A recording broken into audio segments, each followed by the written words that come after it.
ఉగ్రదేశం పాకిస్తాన్ కు ఊహించని షాక్ ఇచ్చిన జైశంకర్. తాలిబాన్ విదేశాంగ మంత్రి ముత్తాఖీతో జైశంకర్ చర్చలు. భారత్ ఆఫ్ఘాన్ దోస్తీ ఉగ్రదేశానికి ఎలా చెక్ పెట్టబోతోంది.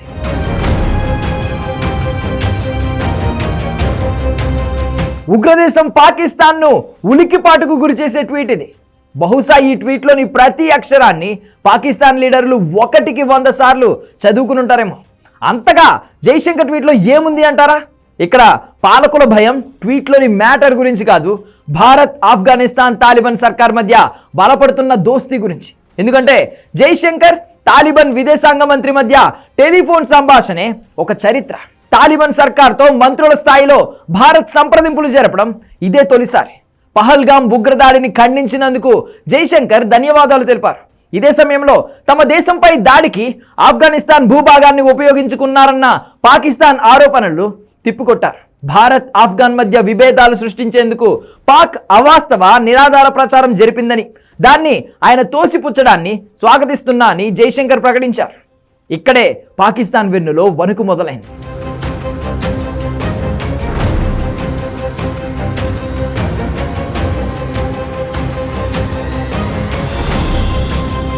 పాకిస్తాన్ ఆఫ్ఘనిస్తాన్ మధ్య సంబంధాలు ఎలా ఉన్నాయో కొత్తగా చెప్పాల్సిన అవసరం లేదు.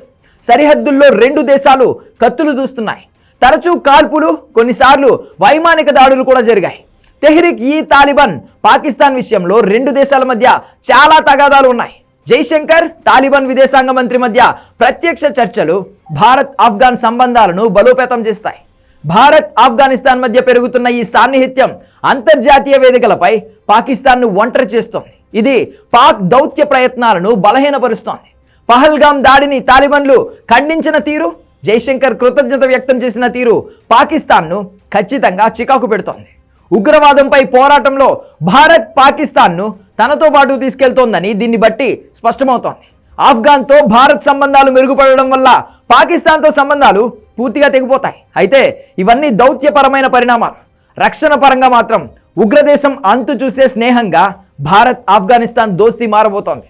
భారత్ ఆఫ్ఘనిస్తాన్ స్నేహంతో పాకిస్తాన్కు 2 వైపులా ఒత్తిడి ఏర్పడుతోంది. అంటే దాని సరిహద్దుల్లో తూర్పున భారత్, పశ్చిమాన ఆఫ్ఘాన్ నుండి దాడులను ఎదుర్కోవాల్సి వస్తోంది. ఇప్పటికీ తాలిబాన్ ఫైటర్లు పాకిస్తాన్తో యుద్ధానికి సిద్ధమనే చెబుతున్నారు. 2640 కిలోమీటర్ల డ్యూరాన్ లైన్ వెంబడి ఉద్రిక్తతలు కొనసాగుతూనే ఉన్నాయి. ఇలాంటి సమయంలో యుద్ధం కనుక వస్తే భారత్తో పాటు ఆఫ్ఘనిస్తాన్తోనూ ఒకేసారి యుద్ధం చేయాల్సిన పరిస్థితి పాకిస్తాన్కు ఏర్పడుతోంది. అలాంటి సిచ్యువేషన్ వస్తే ఒకరోజు కూడా పాకిస్తాన్ యుద్ధం చేయలేదు. భారత్ ఆఫ్ఘాన్ దోస్తీ సైనికంగా ఎంత తీవ్ర ముప్పు ఏర్పడుతుందో చెప్పడానికి ఇదొక ఉదాహరణ చాలు. కానీ ఇక్కడతో అయిపోలేదు. అస్సలు లెక్కలు చాలా ఉన్నాయి. 2021లో తాలిబాన్లు కాబూల్ను ఆక్రమించుకున్నప్పుడు పాకిస్తాన్ తన విజయంగా ప్రకటించుకుంది. భవిష్యత్తులో భారత్తో యుద్ధం వస్తే ఆఫ్ఘాన్ తాలిబాన్లు పాకిస్తాన్ తరపున పోరాడుతారని ప్రగల్భాలు పలికింది. ఇప్పుడు సీన్ రివర్స్ అయింది. తాలిబాన్లు భారత్కు దగ్గర అవుతూ పాకిస్తాన్ పైనే దాడులకు దిగుతున్నారు. ఇక్కడ అర్థం చేసుకోవాల్సిన అంశం, భారత్ యుద్ధానికి దిగాల్సిన అవసరం లేదు. ఆఫ్ఘాన్కు అండగా నిలిస్తే వాళ్లే ఉగ్రదేశం కథ ముగించేస్తారు. మరోవైపు ఆఫ్ఘనిస్తాన్ సైన్యానికి భారత్ శిక్షణ అందిస్తోంది.